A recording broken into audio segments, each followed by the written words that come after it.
हरि ओम। यस्मिन् सर्वाणि कर्माणि सन्न्यस्याध्यात्मचेतसा निराशीर्निर्ममो याति परं जयति सोच्युतः। लसतु श्रीमदानन्दतीर्थेन्दुर्नो हृदम्बरे यद्वचश्चन्द्रिका स्वान्तसन्तापं विनिकृन्तति।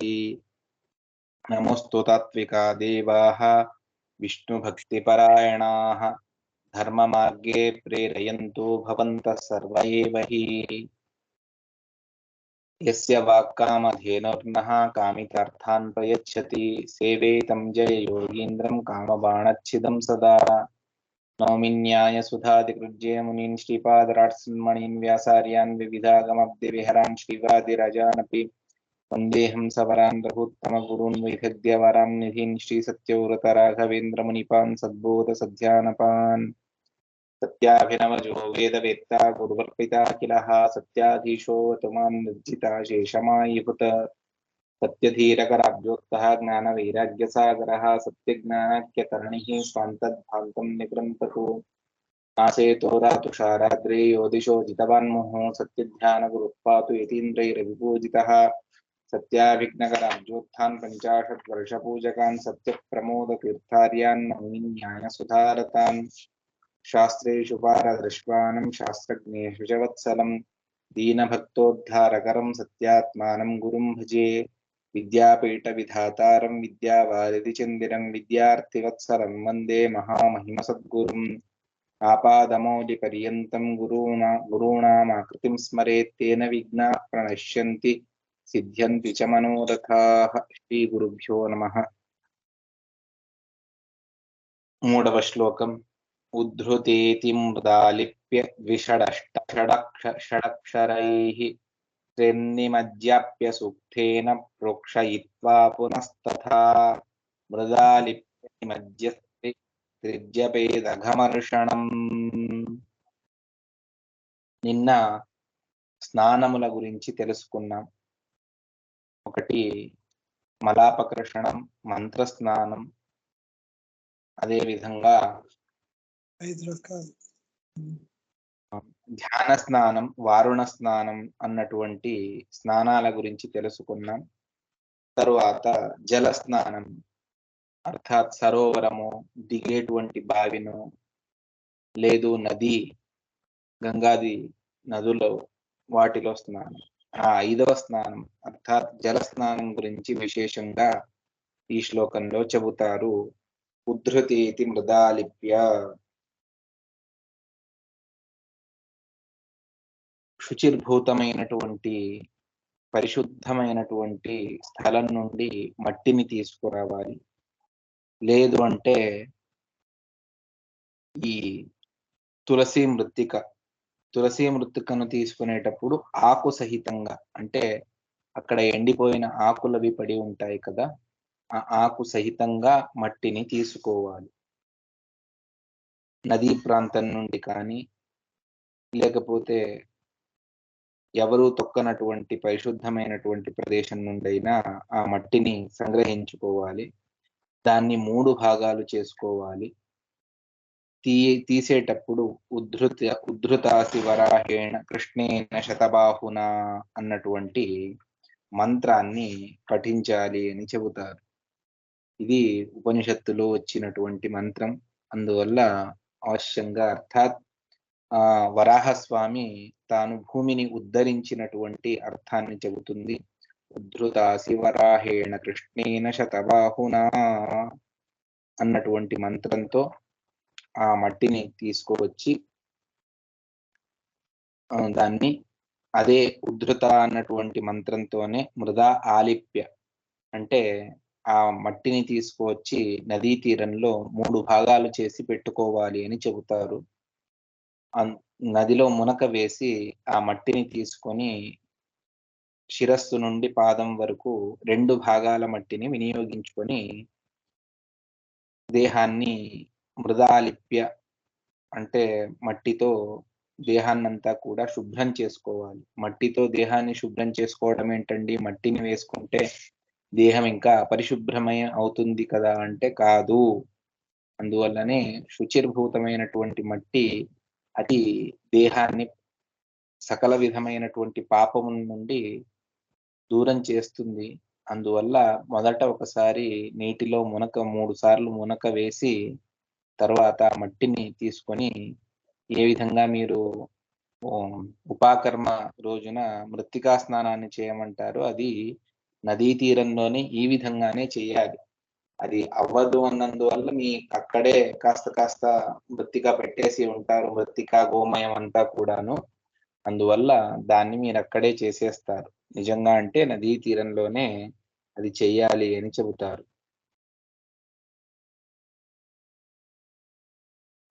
2 భాగాల మృత్తికను తీసుకొని శరీరంలో లలాట ప్రభృతిషు అంటే నుదుటి నుండి పాదముల వరకు దాన్ని లేపించుకొని 3 సార్లు స్నానం చేసి తర్వాత ద్వివారం షడ్వా అక్షరాణి అంటే ద్విషడక్షర, వ్యష్టాక్షర, షడక్షర, అష్టాక్షర, షడక్షర అన్నటువంటిది. ద్విషట్ అంటే 6, అది 2 సార్లు అంటే 2 12. ఆ 12 అక్షరములు గల వాసుదేవ ద్వాదశాక్షర మంత్రంతో, నారాయణాష్టాక్షర మంత్రంతో, అంటే నారాయణాష్టాక్షర మంత్రంతో, షడక్షరం అంటే విష్ణు షడక్షర మంత్రంతో ప్రత్యేకంగా 3 సార్లు స్నానం చేయాలి అని చెబుతారు.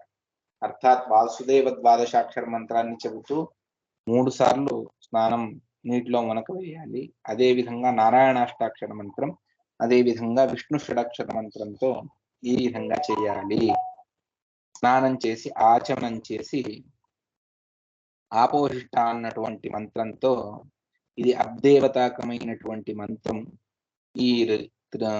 ఈ మంత్రంతో శరీరాన్ని ప్రోక్షణ చేసుకొని మళ్ళీ మిగిలినటువంటి 3వ భాగం పెట్టుకున్నటువంటి మృత్తికను తీసుకొని ఉద్ధృత అన్నటువంటి మంత్రంతో మళ్ళీ శరీరానికి రాసుకొని 3 సార్లు స్నానం చేసి త్రినిమజ్య ప్రోక్షయిత్వా పునః తథా మృదాలిప్య మళ్ళీ 2వసారి ఆ మట్టిని అర్థాత్ మృత్తికను శరీరానికి లేపం చేసుకొని నిమజ్య తర్వాత త్రిర్జపేద్ అఘమర్షణం అని చెబుతారు. అఘమర్షణ సూక్తం లేకుండా స్నానమే సాధ్యం కాదు అన్నటువంటిది శాస్త్రములు చెప్పేటువంటి నియమం. ఏదది అఘమర్షణం అంటే ఋతంచ సత్యంచాభిధాత్తపసోధ్యాయత తోరాత్రిరజాయత అన్నటువంటి మంత్రం ఏదైతే ఉందో ఋగ్వేద సంధ్యావందనంలో వస్తుందో అది ఇది అఘమర్షణం అని. అఘమర్షణం చాలా విశిష్టమైనటువంటిది. అందువల్ల ప్రతిరోజు అఘమర్షణ మంత్రాన్ని చెబుతూనే స్నానం చేయాలి అని శాస్త్రం చెబుతుంది. అందువల్ల ఈ అఘమర్షణ సూక్తాన్ని అవశ్యంగా పఠించాలి. ఇది కూడా నీళ్లలో మునిగి 3 సార్లు అఘమర్షణాన్ని త్రిర్జపేద్ అఘమర్షణం అని. వాళ్లకు శ్వాస నిరోధ ఎంత సాధ్యమవుతుందో అంతగా అఘమర్షణాన్ని లోపల ఉండి పఠన చేయాలి అని. ఇది భాగవతంలో అక్రూరుడు శ్రీకృష్ణ బలరాములను క్షణానికి తీసుకువెళ్ళేటప్పుడు ఇదే అఘమర్షణ సూక్తంతోనే అఘమర్షణ సిద్ధి ఉంటుంది అక్రూరుడికి. అందువల్ల అతడు ఆ మంత్రాన్ని చెబుతూ నీటిలో మునక వేసిన వెంటనే శేషశాయి అయినటువంటి భగవంతుడు కనిపించేవాడు. కానీ ఇప్పుడు ఆ స్థానంలో బలరామకృష్ణులు కనిపిస్తూ ఉన్నారు. ఏంటబ్బా వీళ్ళు అక్కడ రథంలో కూర్చోబెట్టి నేను నదిలో స్నానానికి దిగితే ఇక్కడ వచ్చారు అని లేచి రథం వైపు చూస్తాడు. ఆ బలరామకృష్ణులు ఇద్దరు అక్కడే ఉన్నారు. మళ్ళీ స్నానం చేస్తే లోపల కనిపిస్తూ ఉన్నారు. అంటే సిద్ధమంతుడైనటువంటి అక్రూరుడికి అఘమర్షణ సిద్ధి ఉన్నది.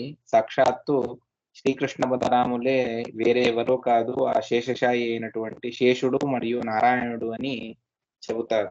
ఆ విధంగా ఈ అఘమర్షణం చాలా విశిష్టమైనటువంటిది. అఘ అంటేనే పాపం, దాన్ని నాశనం చేసేస్తుంది. అందువల్ల ఇది అఘమర్షణము అన్నటువంటిది దీనికి విశిష్టమైనటువంటి పేరు.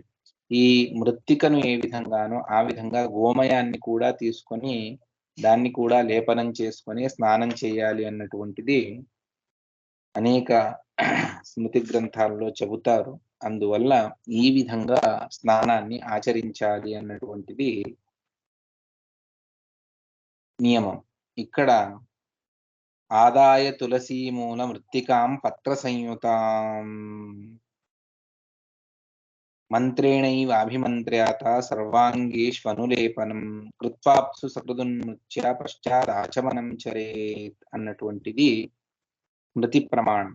ఈ తులసి మూల మృత్తికను తీసుకునేటప్పుడు పత్ర సంయుతం అని చెబుతారు. అంటే ఆకు సహితంగానే దాన్ని తీసుకొని, కేవలం మన్ను మాత్రమే తీసుకోరాదు, ఆకు సహితంగా తీసుకొని దాన్ని పెట్టుకొని స్నానం చేయాలి అన్నటువంటిది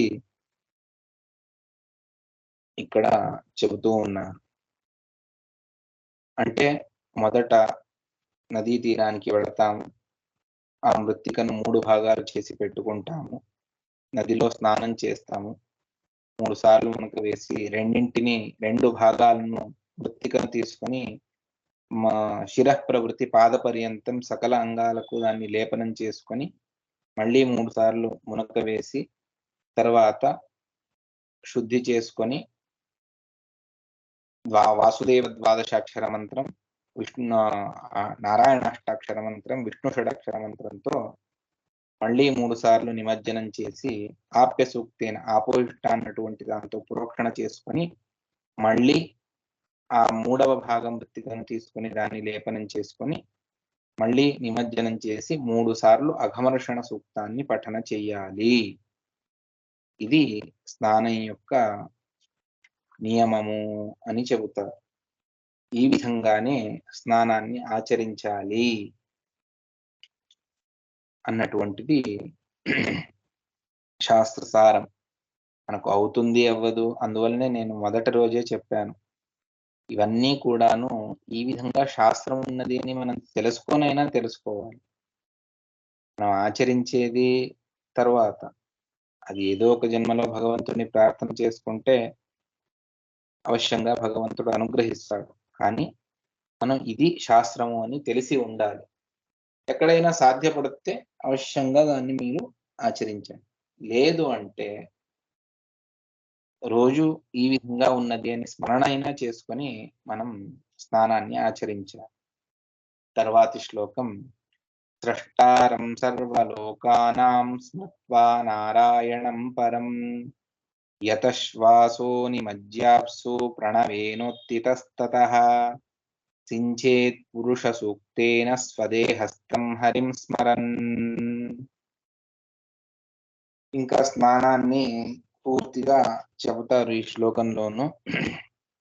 స్రష్టారం సర్వలోకానాం స్మృత్వా నారాయణం పరం యతశ్వాసః, ఎంతవరకు మీకు శ్వాస నిరోధం చేయడానికి సాధ్యం ఉంటుందో అంతవరకు నీళ్లలో మునిగినే ఈ అఘమర్షణ సూక్తాన్ని, ఋతంచ సత్యంచ అన్నటువంటి ఆ సూక్తాన్ని జపిస్తూ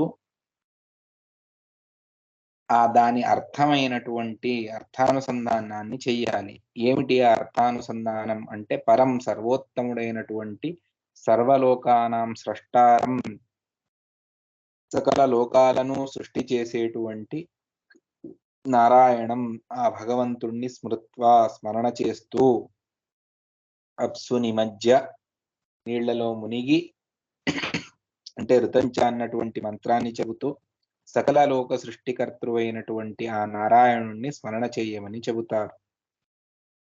సకల లోకములు అంటే సప్త ఊర్ధ్వలోకములు, సప్త అధోలోకములు, సముద్రము, అహోరాత్రాది కాలములు, సూర్యచంద్రాది గ్రహములు, వీటికి అన్నింటికీ కారణకర్తృ అయినటువంటి సర్వోత్తముడైనటువంటి నారాయణుణ్ణి స్మరణ చేస్తూ 3 సార్లు మునిగినే అఘమర్షణ సూక్తాన్ని చెప్పి లేచేటప్పుడు, నీటి నుండి బయటికి వచ్చేటప్పుడు మాత్రం ప్రణవేన ఉత్తితస్తతః, ప్రణవ మంత్రంతో తాను బయటికి లేయాలి. నీటి నుండి తన శరీరంలో అర్ధ భాగాన్ని లోపల నీళ్లలో పెట్టి ఉంటాడు, ఇప్పుడు పైకి తీసుకురావాలి.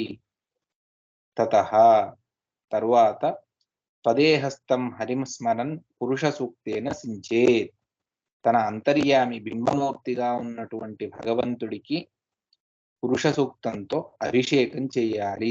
దాన్ని ప్రోక్షణ చేసుకోవాలి అన్నటువంటిది ఒకటి. శంఖాకారంలో చేతిని పెట్టి ఆ నీళ్లను తీసుకొని శిరస్సు మీద వేసుకుంటూ ఇది అంతర్యామి అయినటువంటి బింబమూర్తికి అభిషేకము అన్నటువంటి తన అనుసంధానాన్ని చేస్తూ తాను ఆ భగవంతుడికి పురుష సూక్తంతో అభిషేకాన్ని చెయ్యాలి. ఈ విధంగా చేసి తరువాత ఆ జలతర్పణాదులను ఇవ్వాలి.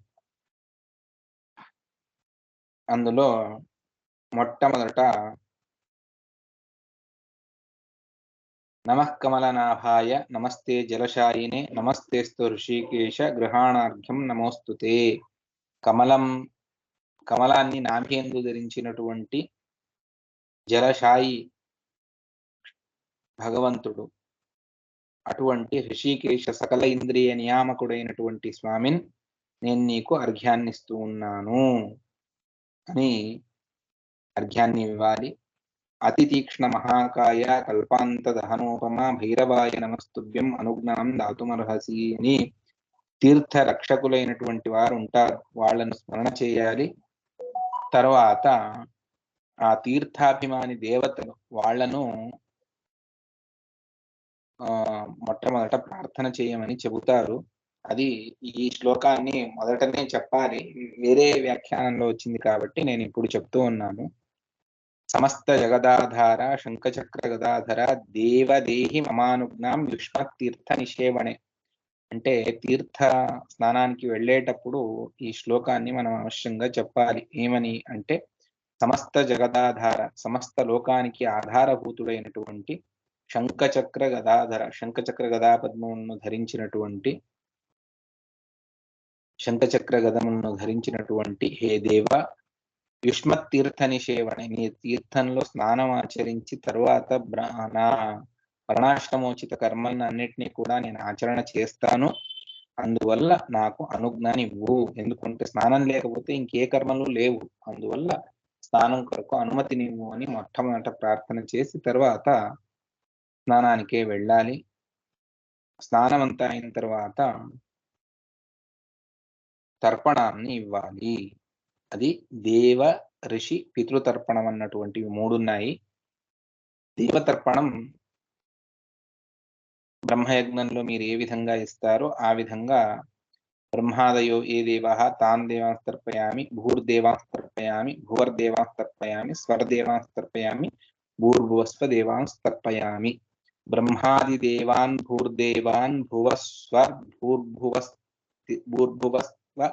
భూర్భువస్థితాన్ ఋషీన్, ఈ విధంగా దేవతలకు ఋషీన్ ద్వైపాయనాదీంశ్చ భూర్భువస్వ స్థితాంస్తథా తర్పయే చాగ్నికవ్యవాహనాదీంశ్చ పితృంస్తత. అగ్నికవ్యవాహనాదయో ఏ పితరః తాన్ పితృంస్తర్పయామి, భూః పితృంస్తర్పయామి, భువః పితృంస్తర్పయామి అని పితృదేవతలకు ముగ్గురికి కూడా ప్రత్యేకంగానే తాను తర్పణాలను ఇవ్వాలి. ఇచ్చి తరువాత తీరం బయటికి వచ్చి,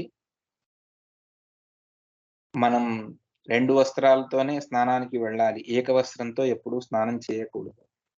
ఆ యజుశాఖ వారైతే దాన్ని కటికి అర్థాత్ నడుముకు ఇంకొక వస్త్రాన్ని కట్టుకోవాలి.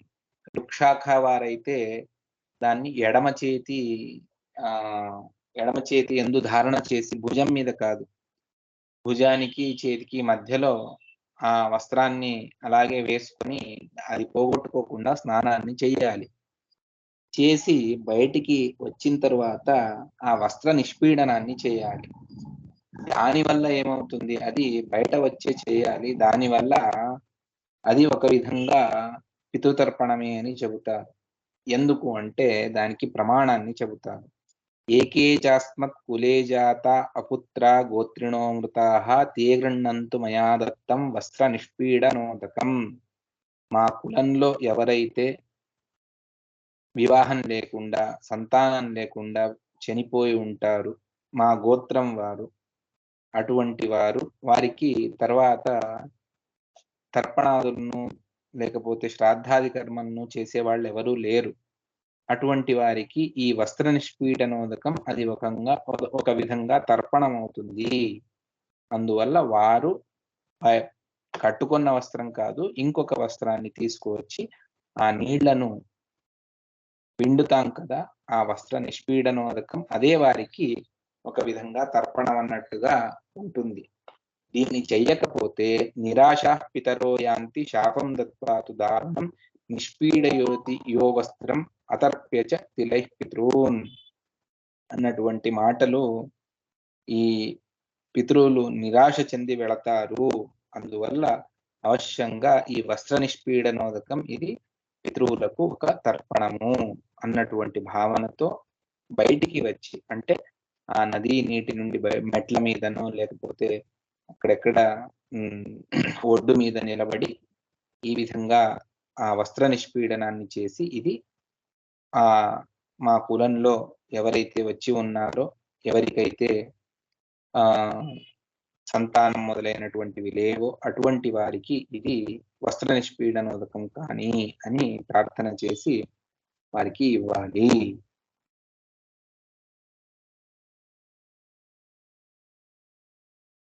దీన్ని ఈ విధంగాను చెబుతారు. స్నానాదనంతరం తావత్, స్నానానంతరం తర్పయేత్ పితృదేవతాః, పితృదేవతలకు తర్పణాన్ని ఇవ్వాలి. ఉత్తీర్య పీడయేద్ వస్త్రం, నది నుండి బయటికి వచ్చే వస్త్రాన్ని పిండాలి.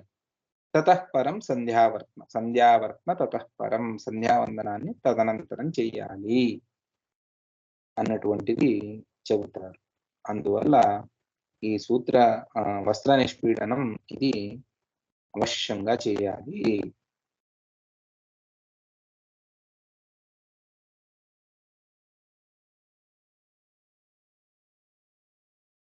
తరువాత ఆ వస్త్రాన్ని మళ్ళీ భుజం మీద వేసుకోకరాదు. ఎక్కడ అంటే ఆ రెండు చేతుల, అర్థాత్ ఎడమ చేతి మోచేతి దగ్గర దాన్ని వేసుకోవాలి. నిష్పీడితం యదా వస్త్రం స్కందే చైవ వినిక్షిపే తదాసురం భవేత్ కర్మ పునఃస్నానేన శుద్ధ్యతి అన్నటువంటి నియమానుసారంగా, ఇవన్నీ అవాంతర నియమాలు చాలా ఉన్నాయి, చెప్తూ ఉన్నానంతే. ఇది అవశ్యంగా పాటించవలసిందే, లేదని కాదు. ఒక్కొక్కసారి అవుతుంది, అవ్వదు. ఏమవుతుంది అంటే మనకు ధర్మం తెలిస్తే వేరే వాళ్ళు చెయ్యకపోయినప్పుడు అదే మనకు పెద్దదిగా కనిపిస్తుంది. మనం ఈ విధంగా సరి చేస్తున్నాను, ఇది భగవత్ ప్రీతి కొరకు చేస్తున్నాను అన్నది కాదు, నీవు తప్పు చేస్తున్నావు అన్నటువంటిదే మొట్టమొదట మనకు కనిపిస్తుంది. అందువల్ల అలా కాకుండా వేరే వాళ్ళు వాళ్ళ సంప్రదాయం ఆచారానుసారంగా వాళ్ళు చేస్తూ వెళ్ళని, కానీ వస్తుస్థితి మాత్రం ఇది. అలా పిండినటువంటి ఆ వస్త్రాన్ని మోచేతి దగ్గర వేసుకుని వెళ్ళాలి. భుజం పైన వేసుకుంటే అది ఆసురం కర్మ. దాని కొరకు మళ్ళీ స్నానం వల్లనే అతడు పరిశుద్ధుడవుతాడు అన్నటువంటి దాన్ని చెబుతారు. అందువల్ల ఈ విధంగా స్నానం చేసి నీళ్లను తీసుకొని మనం రావాలి.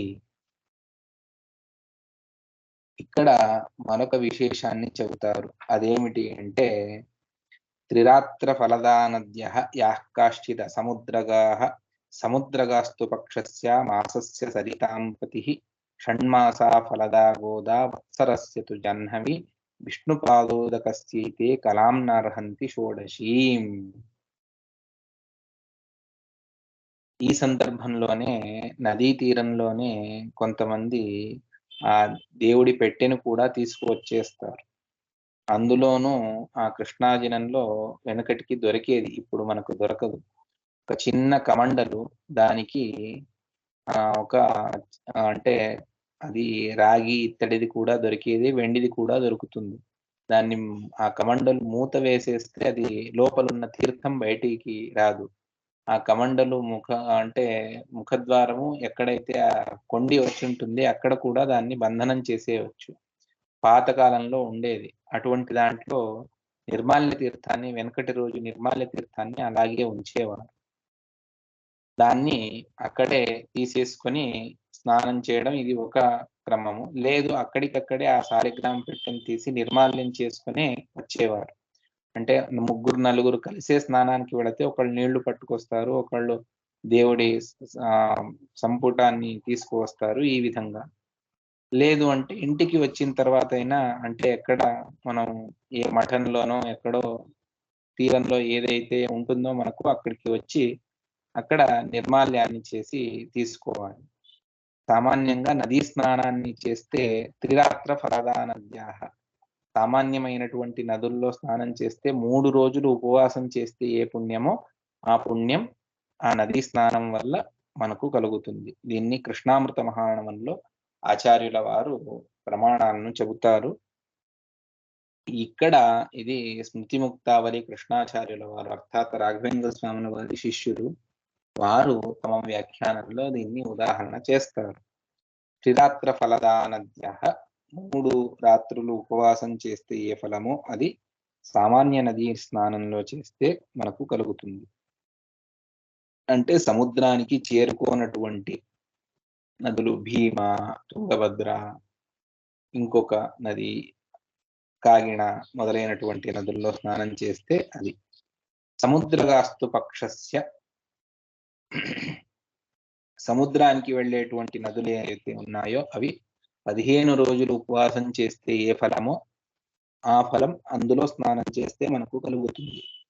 మాసస్య సరితాంపతి, 1 మాసం ఉపవాసం చేస్తే ఏ ఫలితమో అది సముద్ర స్నానం వల్ల మనకు కలుగుతుంది. షణ్మాసా ఫలదా గోదా, 6 నెలలు ఉపవాసం చేస్తే ఏ ఫలితమో అది గోదావరి నదిలో స్నానం చేస్తే మనకు కలుగుతుంది. వత్సరస్యతు జాహ్నవి, సంవత్సరం ఉపవాసం చేస్తే ఏ ఫలితమో అది గంగా నది స్నానాన్ని విద్యుక్తంగా చేస్తే అంత ఫలితం మనకు దక్కుతుంది. కానీ వీటన్నిటికంటే అత్యుత్తమమైనటువంటిది విష్ణుపాదోదకము, అర్థాత్ భగవంతుడికి అభిషేకం చేసినటువంటి అది నిర్మాల్య తీర్థం కానివ్వండి, మహాతీర్థం కానివ్వండి, దానికి విశిష్టమైనటువంటి ఫలితం. విష్ణుపాదోదకస్యైతే కలాం నార్హంతి షోడశీం. భగవంతుడి పాదోదకానికి ఇవి 16వ 1 వంతు కూడా కాదు, అంత విశిష్టమైనటువంటిది. అదే గంగా నీటిని తీసుకొచ్చి భగవంతుడికి అభిషేకం చేసి ఆ తీర్థాన్ని తీసుకుంటే దాని ఫలితమే అద్భుతము.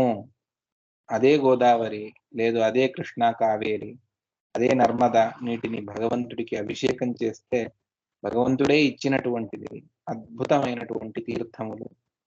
లేదు మధ్వ సరోవరానికి వెళ్ళాము, లేదు స్వామి పుష్కరునికి వెళ్ళాం, లేదు చంద్రభాగ అర్థాత్ పండరపురానికి వెళ్ళాం. ఈ విధంగా అక్కడక్కడ తీర్థాల్లో స్నానం చేసి అభిషేకం చేస్తే దాని ఫలితమే అద్భుతము అని చెబుతారు. ఈ విధంగా ఉన్నది. ఇక ఆ నిర్మాల్య తీర్థం గురించే అనేక విషయాలను చెబుతారు. నస్నాతః సర్వతీర్థేషు సర్వయజ్ఞేషు దీక్షితః యో వహేచ్చిరసా నిత్యం సాలిగ్రామ శిలాజనం. తాను సకల తీర్థాలకు వెళ్ళడానికి వీలు పడదు, ఏ క్షేత్రాన్ని సందర్శించలేదు, కానీ ప్రతిరోజు శాలిగ్రామ తీర్థాన్ని తీసుకుంటే అతడికి ఆ తీర్థక్షేత్రముల విశిష్ట ఫలితం దక్కుతుంది. ఇది అశక్తుల విషయంలో చెప్పినటువంటిది. తాను సర్వశక్తుడై ఉండి కూడా వెళ్ళను అంటే కుదరదు. పృథివ్యాం యాని తీర్థాని తేషు స్నానస్య యత్ఫలం విష్ణోః పాదోదకం మూర్ధ్ని ధారయన్నిదమాప్నుయాత్. ఈ పృథివీ యందు ఎన్ని తీర్థములున్నాయో వాటిలో స్నానం చేస్తే ఏ ఫలితం వస్తుందో అది విష్ణు పాదోదకం, భగవంతుడి పాదోదకానికి దాన్ని మూర్ధ్ని ధారయే, శిరస్సు పైన ధరించాలి అన్నటువంటిది చెబుతారు. అందువల్లనే ఈ దక్షిణ భారతంలో అర్థాత్ ఈ బెంగళూరు, మైసూరు కింద కాస్త తమిళనాడు కొన్ని ప్రాంతాల్లో 3 సార్లు నిర్మాల్యం ఇచ్చిన తర్వాత 4వసారి మరొకసారి ఇస్తారు. దాన్ని శిరస్సు పైన ప్రోక్షణ చేసుకోమని చెబుతారు. నిర్మాల్యానికి ఈ విధంగా 3 సార్లు తీసుకున్న తర్వాత 4వసారి పైన వేసుకోవడం. కానీ తీర్థానికైతే శంఖ ప్రోక్షణం అయిన తర్వాత మొట్టమొదట ఒకే ఒక బిందువును చేతిలో వేసుకోవాలి. మహాతీర్థం అయితే దాన్ని ప్రోక్షణ చేసుకున్న తర్వాతనే 3 సార్లు తీర్థాన్ని స్వీకరించాలి. తీర్థ ప్రోక్షణ ఇది అనివార్యము. ఆ విధంగా ప్రోక్షణ చేసుకునే తీర్థాన్ని స్వీకరించాలి అన్నటువంటిది. అందువల్లనే విష్ణు పాదోదకం మూర్ధ్ని ధారయే, తాను శిరస్సు మీద ధరించాలి. ఇది మహాసమారాధనలో వందలాది మంది ఉన్నప్పుడు ఈ విధంగా అక్కడ తీర్థం దొరకడమే కష్టం. మన ఇంట్లో అయితే మనం అన్నీ సవ్యంగా చేసుకోవచ్చు. కానీ అక్కడ అది సాధ్యపడదు. అందువల్ల ఎక్కడ ఇది సాధ్యమవుతుందో అక్కడ అవశ్యంగా నియమాలను ఆచరించండి. లేదు ఎక్కడ అతి కష్టమో అక్కడ ఈ నియమాలను పాటించలేదు అంటే అది దోషం కాదు. అక్కడ ప్రధానంగా పూజ, లేదు భగవత్ చింతన, ఉపన్యాసము, లేకపోతే ఇంతమందికి తీర్థప్రసాద వ్యవస్థ ఏదో ఉంటుంది. వాళ్ళు చేసుకుని ఉంటారు. దానికి అనుగుణంగా మనం వెళ్ళాలి తప్ప, నా ధర్మమే ఇక్కడ పరిపాలించబడాలి అన్నటువంటిది మనం పెట్టుకున్నటువంటిది కొంచెం కష్టం. అందువల్ల అక్కడక్కడ ఏ విధంగా యోగ్యమై ఉంటుందో దాన్ని మనం అనుసరించాలి. విష్ణు ధర్మోత్తరంలో ఒక మాట వస్తుంది. విష్ణుం సదా సమభ్యర్చ్య తస్య పాదోదకం పరం ధారయేత్ శిరసా భక్త్యా తత్తు గంగోదకై సమం. అదే ఆత్మపురాణం చెప్పినటువంటి మాటనే విష్ణు ధర్మోత్తరం కూడా చెబుతుంది. భగవంతుడికి అర్చన చేసి ఆ పాదోదకాన్ని తాను శిరస్సుపై ధరిస్తే అది సకల గంగాది తీర్థములకు సమానము అని. ఈ విషయంలో వరాహ పురాణము ప్రమాణంగా ఉన్నది, నారదీయ పురాణము ఉన్నది, పద్మ పురాణం ఉన్నది. ఈ విధంగా అనేక పురాణాలు ఈ మాటలను మనకు స్పష్టీకరణ చేస్తాయి. అందువల్ల నిర్మాల్యాన్ని 3 సార్లు స్వీకరించాలి. తరువాత గోపీచందన ధారణ చేసేట్టుగా ఉంటే ఆ నిర్మాల్య తీర్థంతోనే గోపీచందన ధారణ చేయాలి. తరువాత తీర్థాన్ని 3 సార్లు భోజనానికి ముందు స్వీకరిస్తారు. భోజనం తర్వాత ఒకసారి స్వీకరించాలి. కొంతమంది 2 సార్లు వాళ్ళ సంప్రదాయం స్వీకరణ చేస్తారు. ఒకసారి ఆచమనం చేసి ఒకసారి తీర్థాన్ని తీసుకుంటే చాలు. తర్వాత రాత్రి పూజ చేసే సాధ్యం ఉంటే పూజ చేయాలి. పూజ ఇప్పుడు లేదు. అందువల్ల రాత్రి మళ్ళీ ఒకసారి తీసుకోవాలి అన్నటువంటిది సంప్రదాయస్తులు చెబుతారు.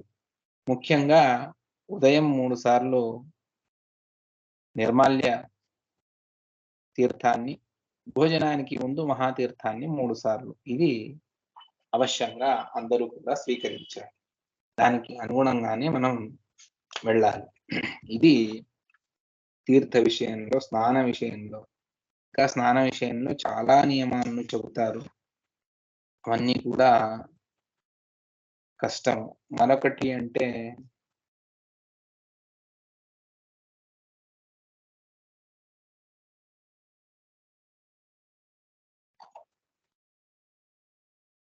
ఈ తర్పణాలను ఇచ్చేటప్పుడు కూడా స్నానాంగ తర్పణం అంటే స్నానం చేసిన తర్వాత దేవతలకు సవ్యంగా, పితృదేవతలకు ఋషులకు మాలాకారంగా, పితృదేవతలకు అపసవ్యంగానే మనం తర్పణాదులను ఇవ్వాలి. అది సర్వత్రా ఆ నియమం ఉన్నది. అది ఇక్కడ కూడా అదే విధంగానే మనం చేయాలి. తరువాత ఈ ఆచార్య గారు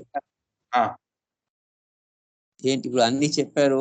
ఇప్పుడు ప్రస్తుత పరిస్థితులకి ఎలా చేయాలో అంటే బోర్ దగ్గర చేసేవాళ్ళు అలా చేసేవాళ్ళు కూడా ఎలా చేయాలో కాస్త చెప్పరా? ఈ తర్పణాల గురించి కానీ, ఈ స్నాన మంత్రాల గురించి కానీ అది కూడా చెప్పండి సార్.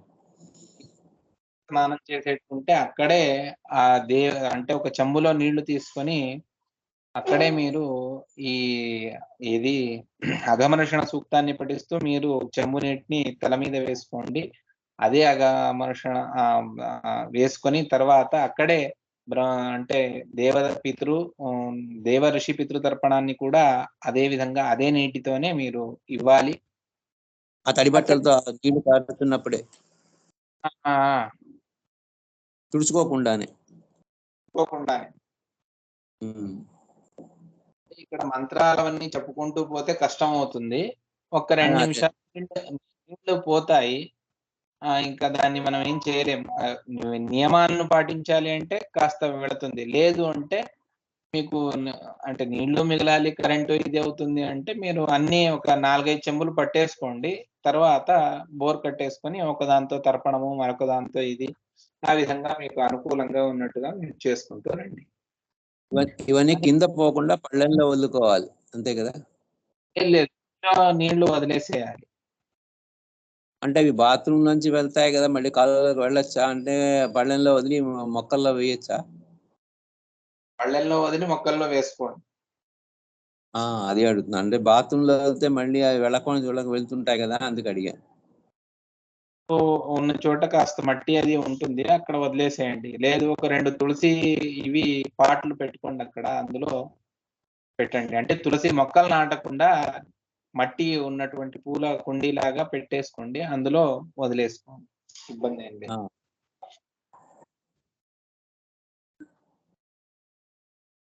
ఈ విధంగా స్నానాన్ని చెప్పి దాని తరువాత కర్మను చెబుతారు.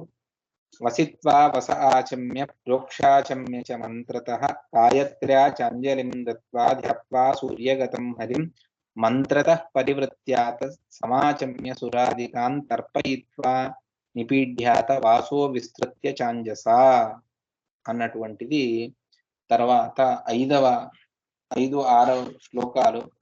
ఇక్కడ స్నానానంతరం వస్త్రాన్ని మనం ధారణ చేయాలి. అందులోనూ మొట్టమొదట స్నానం చేసి బయటికి వచ్చిన తర్వాత ఆ ఉత్తరీయ వస్త్రాన్ని పిండి పితృదేవతలకు తర్పణాన్ని ఇవ్వాలి అన్నటువంటి ఒక మాటను చెప్పాను. తరువాత అక్కడే ఆ ఆర్ద్ర వస్త్రాన్ని సప్తవాతాహత ఆర్ద్ర వస్త్రేణ దేహం మార్జయ్య 7 సార్లు దాన్ని గాలిలో జాడించాలి. ఏమంటారు, పిండిన తర్వాత గట్టిగా ఇలా 7 సార్లు చేయాలి. సప్తవాతాహత అని చెబుతారు. 7 సార్లు చేస్తేనే అది మడికి వస్తుంది అని. అదంతా చిటికెలో అయిపోవాలి అని చెప్పేసి ఒక 2 సార్లు చేస్తారు. నిజంగా శాస్త్ర ప్రమాణం ఉన్నటువంటిది 7 సార్లు. అందువల్ల ఆ 7 సార్లు చేసి దానితోనే మన శరీరాన్ని మనం శుద్ధి చేసుకోవాలి అన్నటువంటిది చెబుతారు. ఇది చేసుకొని తర్వాత ఆర్ద్ర వస్త్రం అక్కడే ఆ నదీ తీరంలోనే అర్ఘ్యాంత సంధ్యావందనాన్ని చెయ్యాలి అన్నటువంటిది నియమము. అందువల్ల వసిత్వా వస ఆచమ్య తాను వస్త్రాలను పిండి ఆ వస్త్రాలను కట్టుకొని తరువాత తాను అక్కడే కూర్చుని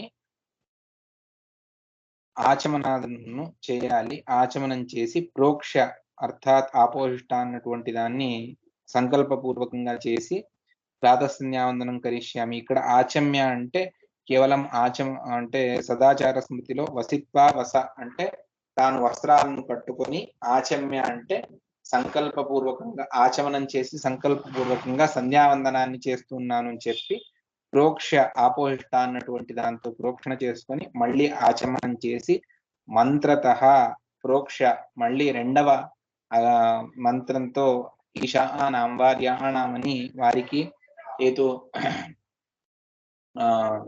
దదిక్రావణం అని యజుశాఖ వారికి మళ్ళీ 2వసారి మార్జనాన్ని చేసుకొని తర్వాత గాయత్ర్యా చాంజలిం దత్వా గాయత్రి మంత్రంతో అంజలి అర్థాత్ 3 సార్లు అర్ఘ్యాన్ని ఇచ్చి అది కూడా సూర్యగతం హరిం ధ్యాత్వా సూర్యాంతర్గతుడైనటువంటి నారాయణుని ధ్యానం చేస్తూ అర్ఘ్యాన్ని ఇవ్వమని చెబుతారు. మంత్రత పరివృత్య అని తాను అర్ఘ్యం ఇచ్చిన తర్వాత శుక్లపక్షంలో అయితే కేశవాది దామోదరాంత తర్పణాన్ని ఇవ్వాలి. కృష్ణపక్షంలో అయితే సంకర్షణ నుండి శ్రీకృష్ణం వరకు తర్పణాలను ఇచ్చి తర్వాత ఆదిత్యాది నవగ్రహ దేవతలకు ఇవ్వాలి అని చెబుతారు. ప్రత్యేకంగా అయినా ఇవ్వచ్చు, కలిపి అయినా ఇవ్వచ్చు. ఇచ్చిన తర్వాత తాను అసావాదిత్యో బ్రహ్మ మంత్రత పరివృత్య అన్నటువంటి దానికి అసావాదిత్యో బ్రహ్మ అన్నటువంటి దాన్ని చేసి సమాచమ్య తాను ఆచమనం చేసి సురాదికాన్ తర్పయిత్వ దేవతలకు ఆ అర్ఘ్యప్రదానం తర్వాత తర్పణాలను ఇచ్చి మంత్రత పరివృత్యాత నిష్పీడ్యాత వాసో విస్తృత్య చాంజస అన్నటువంటి దాన్ని చెబుతారు. ఇక్కడ ఎవరెవరికి ఏ వస్త్రం అంటే బ్రాహ్మణులు శుభ్రంగా తెల్ల వస్త్రాన్ని ధరించాలి అన్నటువంటిది. ఇప్పుడైతే కలర్లు చాలా వచ్చేసాయి, 2 రోజుకొకటి మారుతూ ఉంది. బ్రాహ్మణస్య సితం వస్త్రం, అదే క్షత్రియుడైతే నృపతేర్ రక్తం ఉల్బణం, వాళ్లకు రక్త వస్త్రం. పీతం వైశ్యస్య పీత వస్త్రం అంటే పసుపు బట్టలు వైశ్యుడికి, శూద్రస్య నీలం మలవరిష్యతి. తరువాత సామాన్యంగా ఇది నియమాన్ని చెబుతారు. కట్టుకునేటువంటి దాన్ని కప్పుకోకూడదు, కప్పుకునేటువంటి దాన్ని కట్టుకోకూడదు అని. దానికి నియమం ఈ విధంగా ఉన్నది. నోత్తరీయం అధః కుర్యాత్ నోపర్యథ స్తమంబరం నాంతరవాసో వినాజాతు నివసేద్ వాససంబుధః అన్నటువంటి దాంట్లో ఈ మాటను చెబుతారు. ఏకవస్త్రంతో కూడా ఉండరాదు, అది నగ్నంగా ఉన్నట్టుగా. మలిన వస్త్రం కూడా అదే విధంగా. ఈ విధంగా అనేక నియమాలు ఉన్నాయి. మళ్ళీ వాటిని రేపటి పాఠంలో తెలుసుకుందామని చెబుతూ శ్రీకృష్ణార్పణమస్తు. కాయేన వాచా మనసా ఇంద్రియైర్వా బుద్ధ్యాత్మనా వా అనుసృత స్వభావం కరోమి యద్యత్ సకలం పరస్మై నారాయణాయేతి సమర్పయామి. శ్రీకృష్ణార్పణమస్తు. హరయే నమః.